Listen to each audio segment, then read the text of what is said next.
Can't hear him. Hey, everybody, we're back. Hour 2. Roleplay Blades.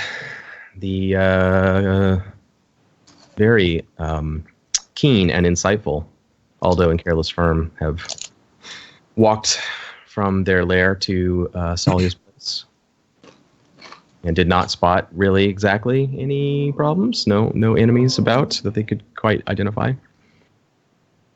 And now that they're there, Salia, has she met? Remind me, I'm drawing a weird blank right now, Jeff. Has she met Mr. Firm before?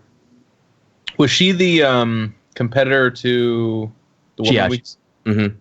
Yeah, she's Grace's rival. No, I think it's only Miss Cataby that met her. Okay. Yeah. Well, that's probably a little moment then. Let's not just skip right by that. So you come into her front room and she steps back. I've described her before, but she's a little bit older and has that look of someone who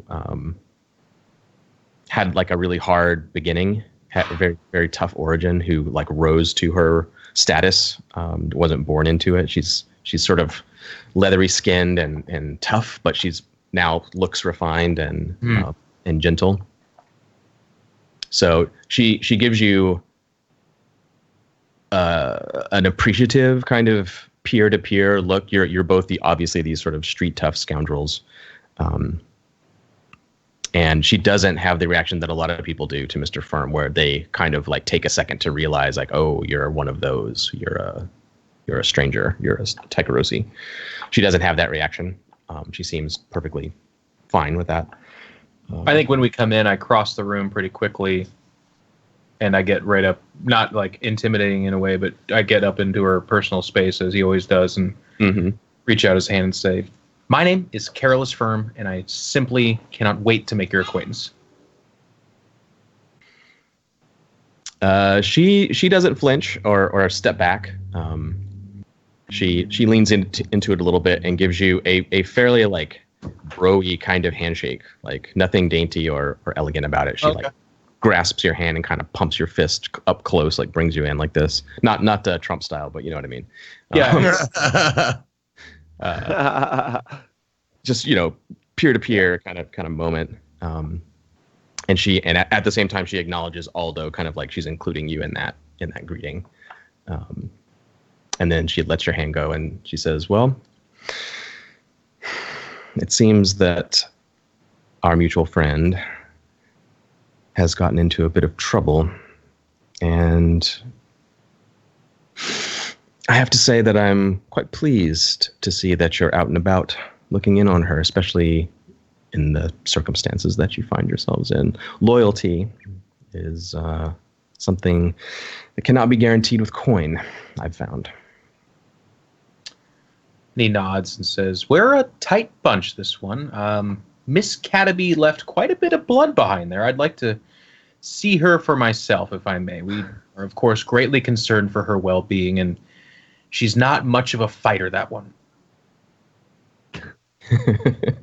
I think you can hear this, Marcus. I think Miss Cataby maybe is like just up the stairs, maybe. Like you can hear them over the banister as they're talking about you. You can come down whenever you want. Okay. You've been bandaged up now. You're able to get around. Then I would come down at this point. Yeah. I'll just pretend like I didn't hear that though. She descend. He's like looking at you, smiling. She glances back, and another woman, kind of the same look, that kind of a little bit older, weathered, grizzled look, but she's not dressed. Miss Salia is wearing a gown, a dress, and a sort of a robe. But her friend is dressed. She's in trousers and shirt sleeves and suspenders, and she has a pistol in her belt and a dagger on the other side. But she comes in carrying like a tea set, like a tray. And maybe like if even just to break the silence, I would finally say, like I see you've met my friends. Yes, they came all the way out here in the cold.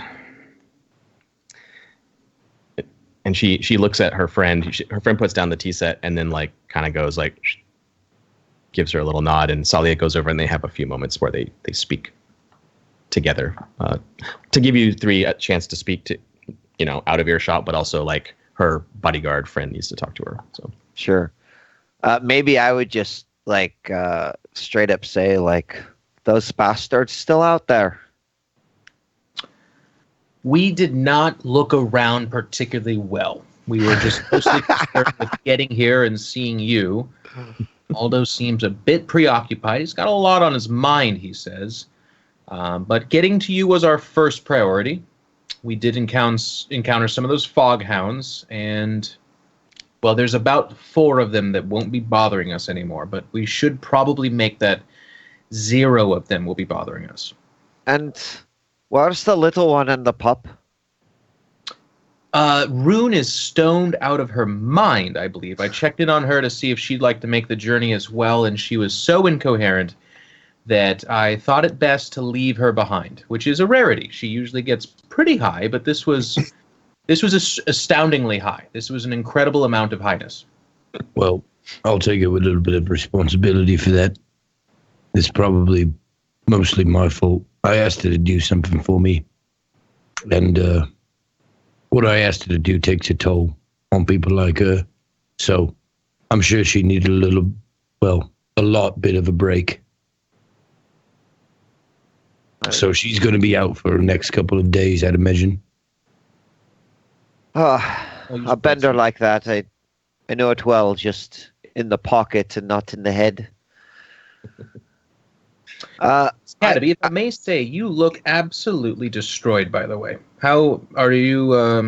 Well, this is what happens when you don't travel with your friends. So maybe I'll make the mistake just the once and try to avoid it in the future.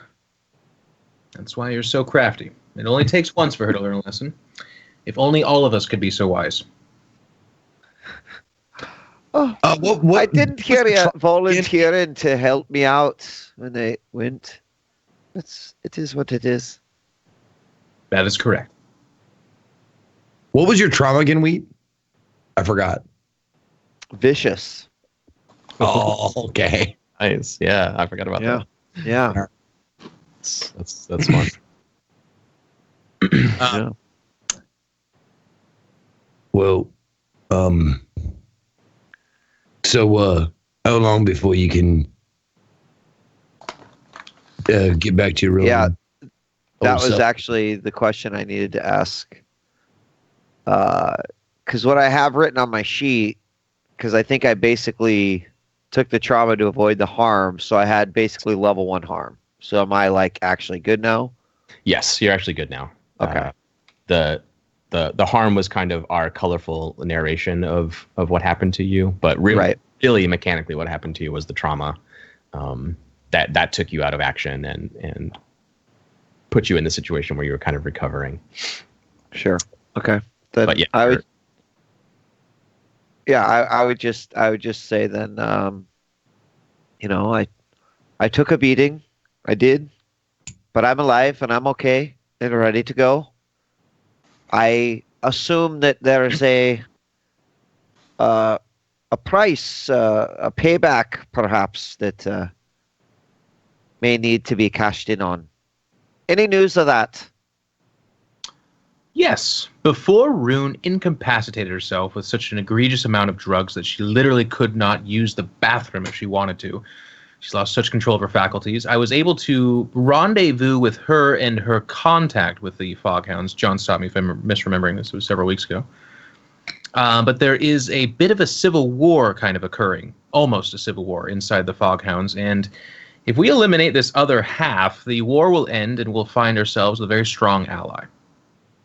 In fact, I believe we were told where to go to meet this person or to challenge them. They're called the Bear or something. Are we certain that we won't just dispatch of the problem and they won't stab us in the backs?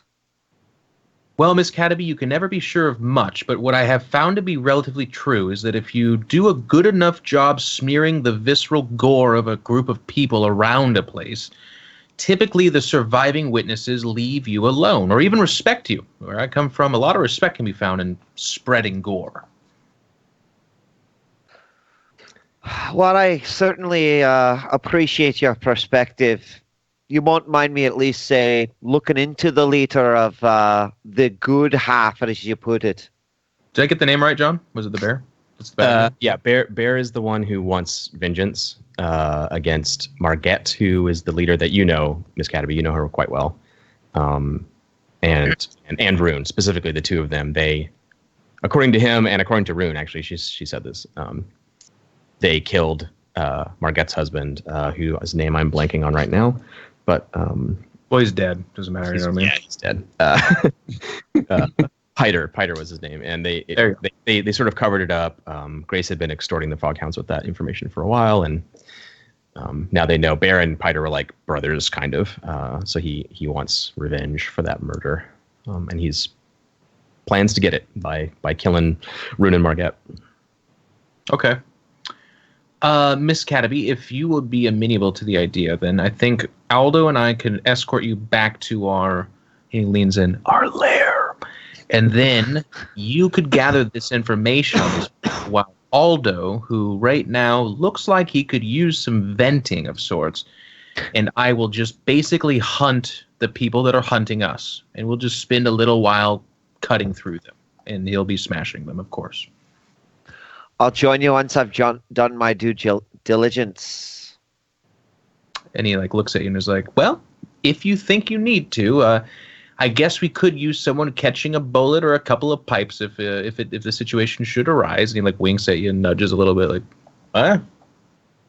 You could say what you will, but violence won't solve everything, my friend. And he gives a serious nod and he looks at Aldo and says, Aldo, by the way, for reference, that was perhaps the first joke I've made since I've met all of you. I just want you to have context with that one so that you don't confuse or get angry later when I'm not joking. No, I understand. It was very funny. Okay, thank you. I thought so. I've been thinking of it for a while. In fact, the entire walk over here. You'll be able to hear his whole set down at the pub later on. He's going to be the main act there, Aldo. We'll join a pint, and it'll be great. He looks at you and narrows his eyes, still smiling, of course, and he leans towards Aldo and says, I cannot be certain, but I believe that to be a joke. There is no such set or plan for a set that I know. Maybe we can make a card that just says joke. Hold it up. Joking. I'm having trouble staying in character. He kind of looks back. He's like, "Oh, go ahead." No, if you have a line, go ahead. He says, please do inform your friend that we are in her debt. Now, not a severe debt, because I do take her helping you out as a bit of a friendship token type of thing. But if she does need help, we are within reach of probably considering it, I would say. You're talking about Salia. Nice. Yeah. Yeah. Just say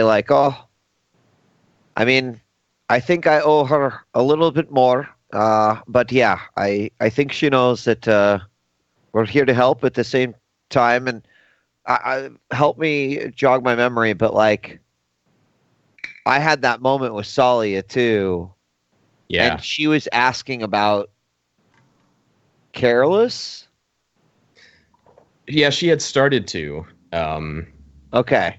It didn't really go anywhere, I don't think. But that was she Careless was the one that she sort of specifically asked me about, right? Yeah. Uh-huh. So without necessarily revealing or even want Careless to think that it was a malicious thing, I would say but I won't lie, she's always been a crafty one. So even our friends, we keep close, and she's close to an enemy too. I understand. Yeah, you basically saw through her stuff last time, and she tried to make a play and then realized that it wasn't going to work, and you guys came to sort of a new accord, I think, where you're still allies, and she understands the situation. But yeah, she did offer up the idea of selling out the team essentially, but you shut that down and changed her mind about it. So as you guys are having this conversation, with Myra and Salia kind of at a respectful distance. There's a loud crash from the back. There's a dining room off this room with double doors that goes into a kitchen probably, and it sounds like a kitchen door, like maybe in the alley in the back. There's this loud banging, like something large being tipped over in the alleyway, crashing onto the cobblestones and rattling the back kitchen door. And at the same time, a heavy fist pounds on the front door, knocking. They don't pull the bell. It's just dun dun dun dun dun, and shaking the door on its hinges. And deep voice from outside says, "Open up, Salia, open up." And Myra takes out her pistol and walks cautiously back towards the kitchen. I'll go with. Yeah, he goes with her. I would just Careless just looks at Salia and says, "Were you expecting anyone? Is this unplanned?" She goes over to her fireplace mantle, and she opens up this very nice case, takes out a pistol, starts loading it. She's like, No, I'm afraid not. You were the only ones that I was expecting tonight. She clicks it shut. And she gives you guys kind of the look like, Who's the assistant? Myra is her name. Myra. Okay. Yeah. I say then, if you don't mind, I would like to answer that door. Yeah, she nods. She goes over to the stairs that they go up, and then they turn back to go up to the second floor. She goes up to the landing and gets around the corner and positions herself with her pistol. Carolus starts to make his way over to the door, and while he's doing that, he kind of brushes aside the jacket that he's been wearing, and he pulls out the sword, and he's like, and because we're both moving towards the same door, right? If you're going to the back door, Aldo, then that would be different. Yeah, you went towards the back, I think, unless you wanted to retcon it. I was going towards the banging. Okay, that's the front. Oh, okay. I'm sorry. I thought the assistant was going towards the banging too. No, to answer the door. Well, no. So Zeke might be confused, and you can choose. But there's banging on the door, and then there's a loud bang that happened in the back of the house. Presumably, a door was kicked in or something. Oh, whoever is talking, I'm going towards the talking. Then how about that? Oh, okay. All right. So you and Careless are together. Then you fall in behind me. So so we're going towards the same door then. Yeah. And before, cause I see him come up, and I kind of put my hand on his shoulder. And I look at him and I say, "You mind if I get this one?" He looks up at you because you're a head taller than him or something like that, and he kind of looks down at the sword. There's just you're actually the only one to see him not smile. There's the briefest moment of not smiling in a consternation look, but then he looks back at you and he's like, "Aldo, you can have this one." And he kind of steps back and clasps his hand at the sword, pointed down on the ground, just smiling. All right. What are you doing, Wheat? So I probably, especially just after what had happened, am not necessarily interested in being an immediate target. So probably, in relation to the stairs that I walk down, where would the front door and the back door be? The back door kind of under me, and can I position myself to sort of not get ambushed by the back door, but be ready to support at the front? Yeah, if you go down underneath the stairs, you'd be looking at the back door, but close to where they are. Okay. Yeah. So I think what I would do, cover from the front door. Yeah, I think what I would do is position myself on the stairs to kind of just support either side. Okay, cool. And you have your stuff, you've had time to help stuff, your gear and everything. So. Yeah. So although you go through the first set of doors, and there's this sort of mudroom space there with a muddy carpet and hooks for cloaks and things, and the doors to the street have glass panes with curtains, and you can see through the street light outside. Most of them are out, but one of them is kind of still surviving here in Six Towers and is buzzing, kind of flickering a little bit, and you see this sort of fisherman-looking poncho and rain hat. It looks like those people on the boat that were eyeballing you before. Big, bulky, they're wearing stuff under their cloaks. Doesn't look like foghounds to you, up close like this. there's this guy banging on the door, and then 3 more behind him in the street. One of them is looking at the canal, kind of pacing back and forth, and the other 2 are flanking him behind. And as you come into the light here in the mudroom, he kind of cocks his head like you're like reenacting a little bit before when you were staring him down, you know. Oh, so we can see each other now. Yeah, you can just see the like bottom of his jaw. It's all shadow here. Okay, but we're not. There's no like door that I would have to open or anything. There's one more door. Yeah, there's the outside door between you and him. Okay, so there's like a pane of glass then. Yeah. Yep. Okay. Yep. Okay. Gotcha.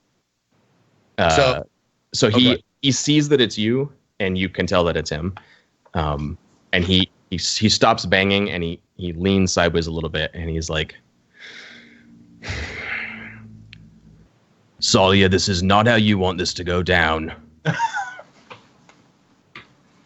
Tell them to back off. We're coming in." I like Aldo's shadow coming into the glass pane door, and they're like, "Fucking Salia, you have a monster in there. Knock it off." So I take off the glasses, put them in my shirt pocket. I look at him and I say, "I'm sorry, my good man. We're all full up of fish here. We don't need yours. So I suggest you try and peddle your wares at some other house." You're talking through the glass at him? Or do you open the door? Oh, yeah. No, I'm sorry. I'll open the door, right, and then say that whole, we're full of fish here, so you can try next door. Maybe they'll buy some, but we don't need any. Thanks. One of the guys behind him has it's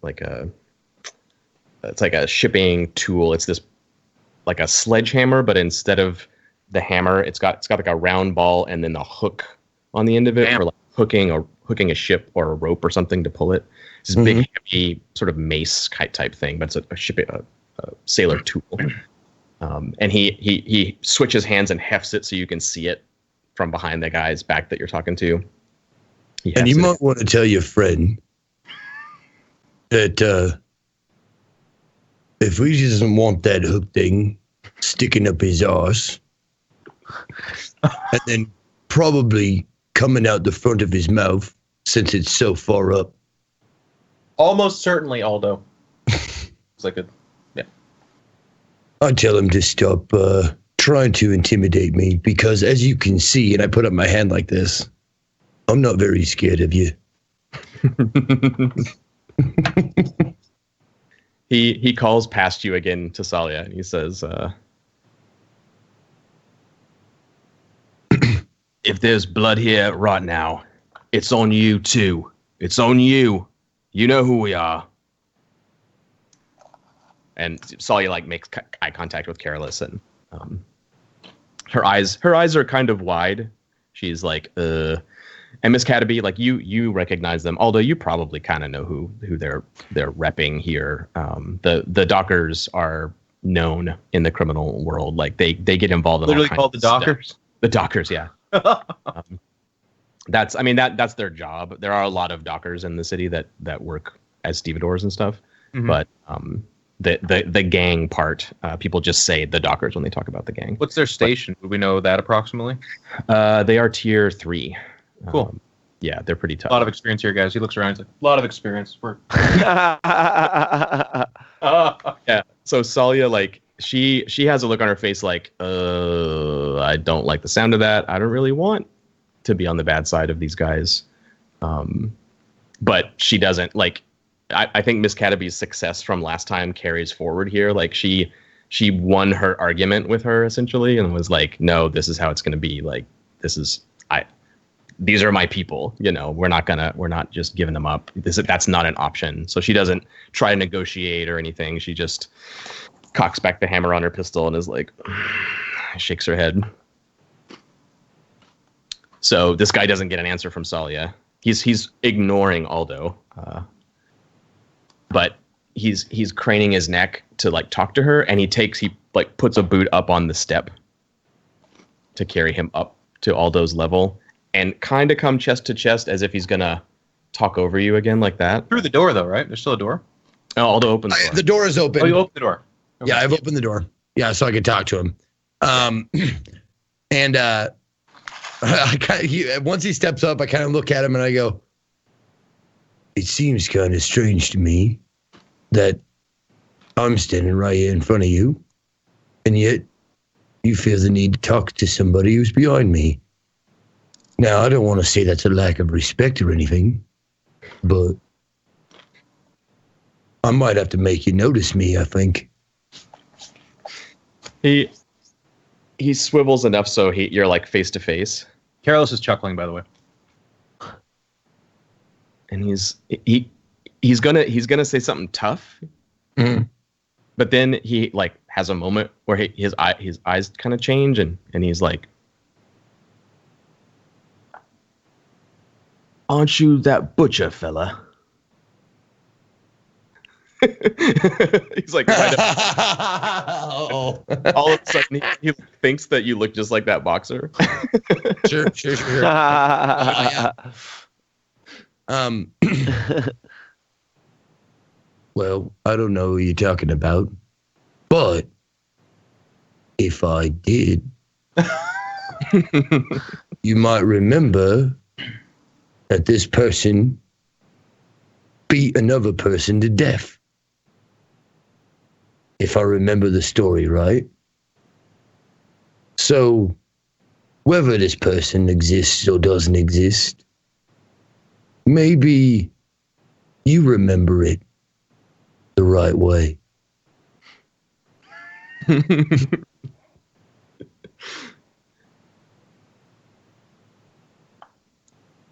doesn't really have an answer. He looks at you a little bit slack-jawed and then turns back and looks at the guy behind him, and the guy tightens his grip on the mace.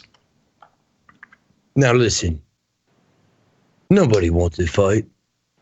If you got business, I understand business, but you're talking to me. So, state your business.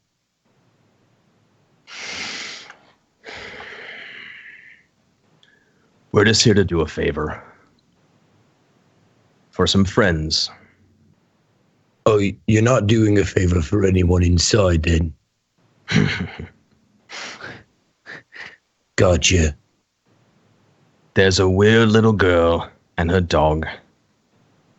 And a crotchety old woman. He doesn't mean Salia. He means Marquette.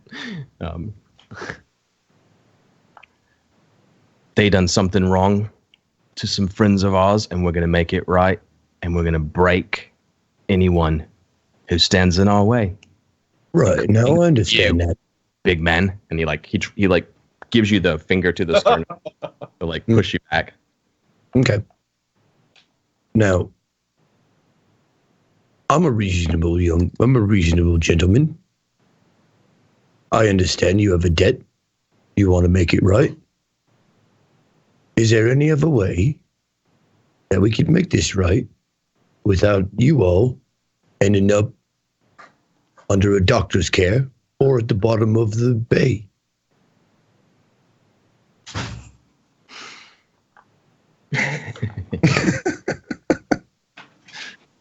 Because I want to help. I'm an helpful guy.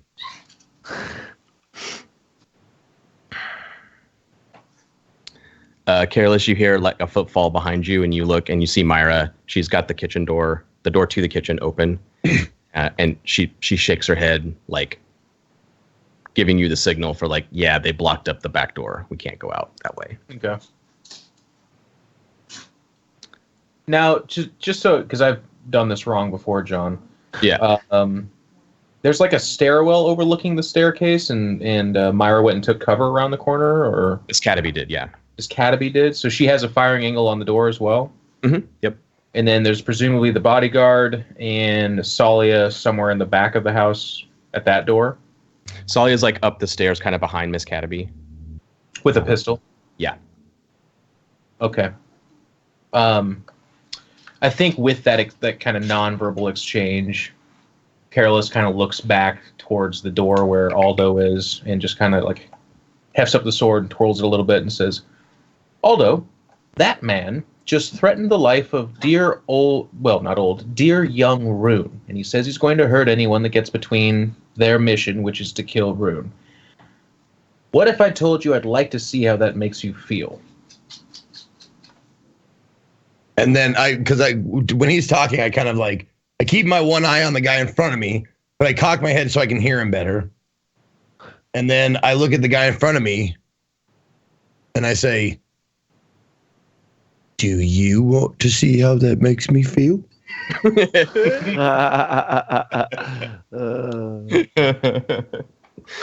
I think, Aldo, you can command here if you want. I would love to. If you want to, you can just like initiate or wait for him to initiate. That's fine. But I think if you want to seize an advantage here, like make him freeze a little, maybe, or reconsider. They seem very intent on helping their friends. So I think turning around and leaving is not on the table really. But Sure. But yeah, it's a risk, right? Like you. Well, I think what I'm really trying to do, because I am spoiling for a fight. Yeah, clearly. I'm struggling. I'm struggling with like my actual nature and what I really want to do. You know, I'm trying not to be that thug I used to be back in the day. I'm trying to be, give him a chance. And I think I've given him enough chances. So my motivation right now is if I'm going to command them, but it's to command them so I can see an opening to tear them apart. You know, maybe they like hesitate. Like I can see that like in their eyes, like, or the guy holding the thing, like kind of maybe drops it for a second. Like, that kind of shit. I can see some fear, manifest itself. I like it. Yeah. And I think it's just risky here, right? Like these guys are higher tier. So like there's a chance that you're going to posture and they're going to do the same thing to you. They're going to see an opening to exploit as you step up to intimidate them. They're going to make a move maybe, so this will be like kind of deciding who has the upper hand, who kicks this thing off with a violent opening move maybe. Sure. Yeah. Cool. Okay. Effect. It's just limited. I think it literally is just a small opening, right? It's not. Each have an advantage. Yeah, exactly. And vice versa for them, they'll win the same thing if it's if they turn the tables. Gotcha. Oh, I failed. Ooh, you sure did. So yeah, we haven't really seen this before, where Aldo like lays it on and is a big scary mofo, and the other big scary mofo like doesn't back down. Yeah, doesn't hesitate at all. And he, well, maybe you can tell me, Zeke, like how does Aldo kind of leave himself open here when you do this? You're getting in his face. I got a suggestion. Yeah. What do you got? It's your call, Zeke, but this is the first time someone stood up to you, so maybe you're caught off guard by the fact that this doesn't affect the person, and that's the thing that catches you off guard. They just like leap into action or whatever. You're like expecting them to pause, and so that you're surprised. Well, every time he's put the drills to someone, they've then had their head caved in or just crumpled in fear. This is the first time. Like, nope. Right. Okay. Does that make sense? How many guys can I see? There's 4 total. There's this guy flanked by 2, and then the 4th one has his back to you and is like looking at the canal. Okay, gotcha. Okay. Yeah. So I see he's not swayed by this. So what is okay since it's risky, I guess my question is a complication occurs, you end up in a desperate position, and you lose this opportunity. So do I just lose the opportunity to gain the upper hand? Yeah. He's going to get it. So he's going to make a move right now with advantage against Aldo. He's going to open the fight with an advantageous attack. He's not just going to like punch you in the face like during this exchange. Maybe because he doesn't flinch, he surprises you. You expect him to shrug or something. Yeah. How about this? I start to feel like I'm a bit outnumbered to be effective or something like that. And I go to close the door on him, and then complications happen. Yeah, nice. Okay. Complications happen As you grip it and start to swing it shut, and he suddenly kicks it, so the glass pane in the door like smashes against you and breaks it against, like right in your face, more or less. And it's just really sudden and surprising. It's been this little back and forth. Oh, we're tough. Yeah, I'm tough too. Da da da da da. Door goes to close, and then bang! All of a sudden, it's crashing into your face. Glass is flying, and he comes in. He like reaches down to grab you by the balls and the throat, and get his shoulder under your center of gravity, and like wrench you forward and carry you into the room. He just does this like vicious, like dirty fighting wrestling attack on you in the moment when the door breaks. And you're skirmishing him, I assume, unless you want to do something else. Sounds good to me. I was waiting. I was hoping he'd throw me in the briar patch. Yeah. So to carry my initiative forward, I'm a bigger tier. I'm a tougher group. And I have the advantage here. So I'm going to put you in a desperate position to start the fight here. experience. Oh, that's true. That's true. Do we get 2 now because of our thing, or is that when we train it? That's what. Yeah. That's an interesting special ability, though, to think about for hacking the game. Like, getting more XP for desperate is kind of cool. So it's desperate for you, Zeke, and I'm tier 3. You probably have some fine weapons, but you haven't brought them to bear yet. So I think you have limited effect against this dude right now until you can get your weapons out, or if you want to push yourself and Hulk out with not to be trifled with, you could do that. Right? As well. Yeah. Because you have to activate it now, I guess. Right. So desperate and limited to start, unless you want to push or do something. No, that's fine. Desperate. Limited. Yep.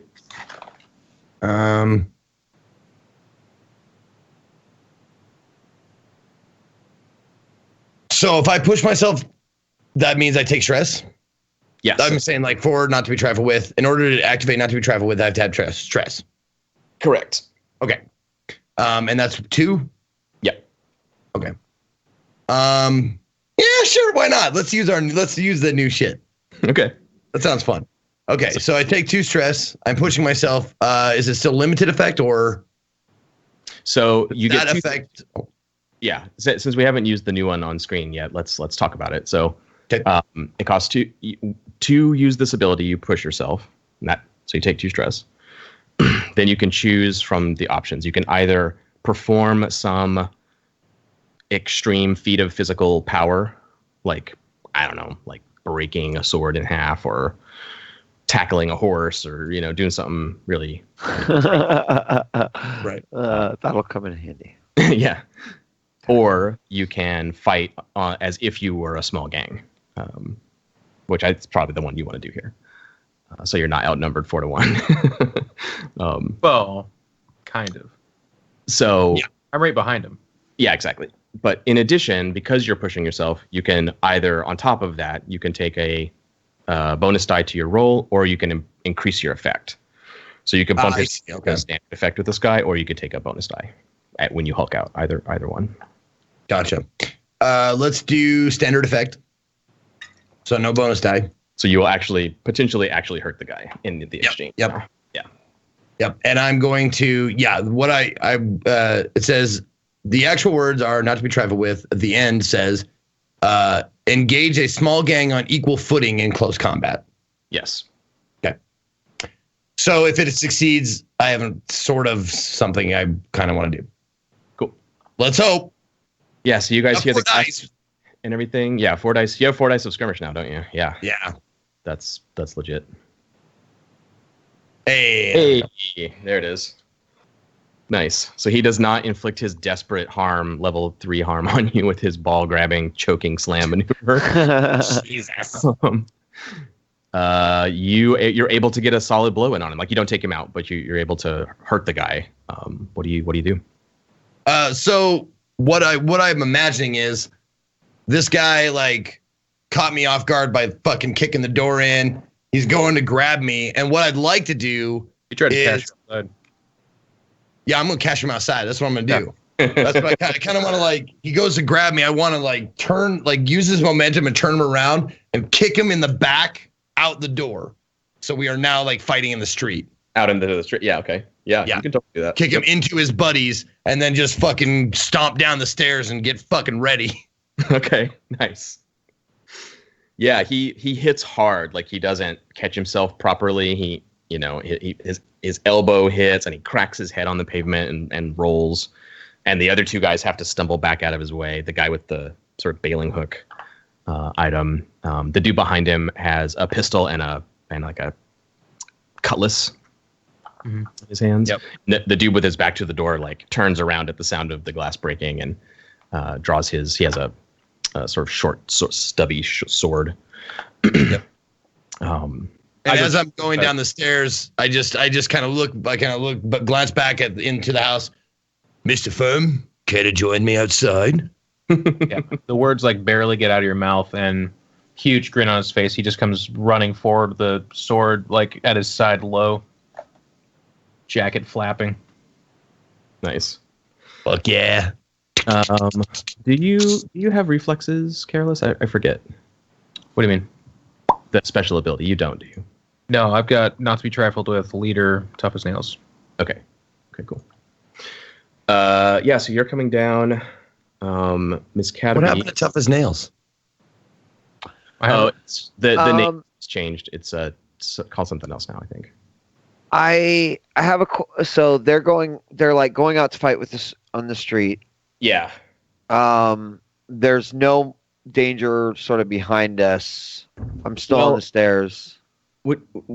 Are you interested in looking out for trouble? Or do you have something else you want to do? You're in a position where you're able to survey the back door and everything. So if you want to, you can do that. But if you want to fight or something else, you can do that instead. But my other thought was like, is the top floor situated in any way I could like shoot from a window? Oh yeah, for sure. Yep, you could shoot down into the street. Mm-hmm. Okay, so would it be a single action to survey and then I could go up there, or would I have to do that in two different moves? I think you can do them together. Yeah. Okay. You can sort of check out, look through the windows, check around, see what's going on. Because he's got out front and then run up the stairs. Right. Yeah, you can do that. Okay. Do I need to roll anything for surveying sort of the back area? Yes, you're going to roll survey. In fact. Roll what? Survey. Survey. Yeah. Okay. So this is just a controlled standard roll. It's really just like a fortune roll to see. You're not in danger yet, so this is like you're just going to get the lay of the situation and see what else is going on. All right. Well, I only have one die in it, so. All right. Boom. Whoa! Hey. All right. You only need one die. All those extra dice are just a waste. I'll take it. Yeah. So you see somebody light a like Molotov in the alley on the side of the house. You see them through the window. Another guy in a slicker lights this firebomb and rears back to dump it through the window into the living room. And I see two. You see this guy outside about to do that. Oh, I'm sorry. I thought you said I saw a guy and another guy. It's just the one. Okay. And he's just going to toss it through the window. Mm-hmm. Dude, there's like not actually an action I could take. I mean, I do have sharpshooter. You could go for it if you want. That's what sharpshooter's for, right? That's sick. that's what I was hoping. I was like, fucking shoot that. I'm gonna do it. I'm Right. gonna make an attempt here, and I'm going to push myself and or listen to any devil's bargain that you may have for me. I will entertain it. In order to shoot this Molotov and potentially cover this fog clown in his own his own goo. Yeah, so you can push yourself to activate sharpshooter, and that'll give you a bonus die or increased effect on your shot here. probably you might want the bonus die. I think maybe effect maybe doesn't matter a whole lot unless you want to like catch the dude on fire too or something. I'm not necessarily. If a Molotov blows up in his hand. Yeah, I have to argue like he's going to be on fire. But my goal is to prevent the building from burning down. Like if I could shoot him and also shoot him through the hand and cover him, like that's great and everything. But really, the goal is to make sure this place doesn't set on fire. Yeah. So with sharpshooter, if you push yourself, you'll take 2 stress. Then you can take a bonus die. And also with sharpshooter, you can like unleash a barrage of rapid fire on him, like rapid fire your pistols at the dude to stop him and suppress him and just stop him from doing what he's doing and pin him down so he can't try again. You'll stop him from what he's trying to accomplish. Are you saying there's no roll here where the Molotov blows up and the guy is consumed and fired? No, I think that could definitely happen. Yeah. Okay. Yeah. We'll see what the role is, but so can I know like I kind of explored this a little bit, but could I roll with study to be to basically like instead of shooting a barrage, like shoot a precise? If you're shooting him, you're gonna by default your roll hunting is shooting. Okay. There is a special ability in the game called Rook's Gambit that you can take that lets you do that. That lets you like substitute one thing for another. Okay. I need to. That might be a thing for that shit. Yeah, that might be. Okay, so I would get 1 bonus die if I push myself. Yep. Which would basically mean I have 1 die to do this. Do you not have any hunt dice at all? I don't have any hunt dice. Well, there you go. Then it will be 1. Okay.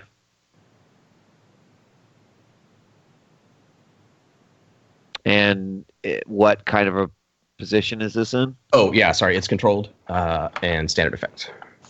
Okay. And was there a devil's bargain? I'm sorry, I didn't hear if there was. No, I did. Oh well, you're pushing yourself for your bonus die anyway, so there's no devil's bargain. Okay, all right. Yeah. Well, here goes nothing. Good luck.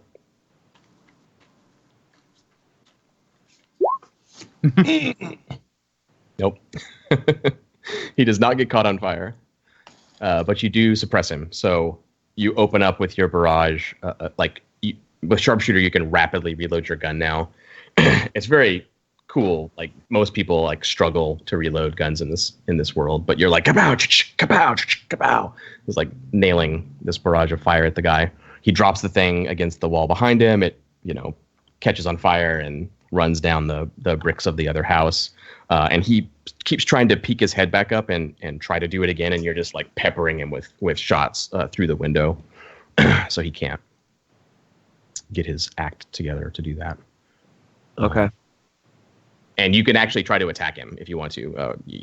You've got him pinned down now. So if you want to try and finish him off, you can. But first, I think we will see Careless Firm in action coming out the door. Yeah. So I mean, I the way I visualize it is, Aldo, shoving them back or whatever, and then just behind him is a blur of grin, white skin, and a red suit. Comes out. I think he singles in on the guy that has the pistol and sword for whatever reason, and then, as per usual, I will skirmish him. But I'd like to see how the dice goes before I describe what I do, because. Right. Yeah, I think you and Aldo. It's about to just be a melee, right? Like the four of them and the 2 of you. Aldo kind of counts as a gang right now, so it's a fair fight pretty much. Yeah. So you're skirmishing. Desperate, controlled, what? Risky. And scale wise, okay. So they're tier 3, so that's limited. It would be 0 because of the scale, but that's back to limited because Aldo normalizes the scale. You have a fine weapon, yes? Yeah, it's the magic sword the sword that I took off the dude in the house. People were asking about this actually in the Q&A. They're asking, where did I get my sword? What does it look like? It's the really nice, ornate family sword from the boss we killed out in the Deadlands or whatever it was called. Yeah, it was. Oh yeah. Lord Suker's fine family sword. Right? Yeah. So that's fine. So so standard. So it's risky and standard effect. And I could Hulk out for 1 stress. For 2. Okay, I'll do that, and I'll do the greater. Go for greater effect since he's doing the gang thing. Yeah. Right. Yep. That will let you potentially take this dude out. So does it get bumped up to great then? Mm-hmm. Okay. I have a 4 on prowess, so I'm not going to do any bonus dice. I don't think. I don't get any bonus dice for activating that or anything like that, do I? You could either get a bonus die or increased effect. Either. Oh no, I'll go for the greater effect then.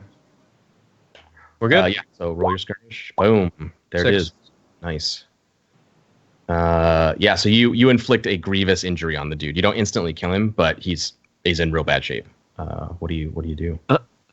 I think I just come blurring out from behind Aldo, see that guy, and I just flick out the sword and sever his hand that's holding the sword. Oh, jeez. Okay. If we can go that great, if that's what you're saying. Yeah, sure. Yeah, that's fine. That's something that will become a mortal wound if it's not immediately tended to, and makes it tough for him to keep fighting. So yeah, I think he thinks he's going to sort of bind your sword and maybe get in a shot with the gun, and just quick as lightning, all of a sudden his hand flies, the sword flies out of his hand, and the hand lands wetly on the pavement, and he grunts and grimaces and grabs the end of where his hand was and sort of crumples. He doesn't immediately go down, but he's like fumbling with his gun and bleeding everywhere. And the people just close in. It's you and Aldo just fighting with the group. And Miss Cataby's shooting from inside. Bam, bam, bam, bam, bam. Cool. Let's take our break here. We will come back and finish off this battle. Probably see where it leads. We'll be back in just a bit.